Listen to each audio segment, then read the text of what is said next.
আপনার তো বয়স হচ্ছে কমে যাবে, আপনার ছেলে মেয়েদেরকে আপনার সাপোর্ট হিসেবে তৈরি করতে হবে, ঠিক আছে? এটা একটু দেখে নিন, ছেলে মেয়েরা কেন দেখে, ছেলে মেয়েরা না দেখলে বয়স্ক মানুষ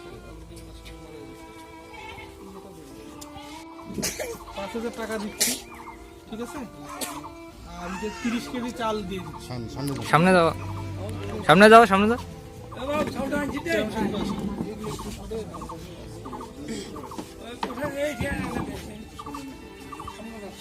মেম্বারশিপ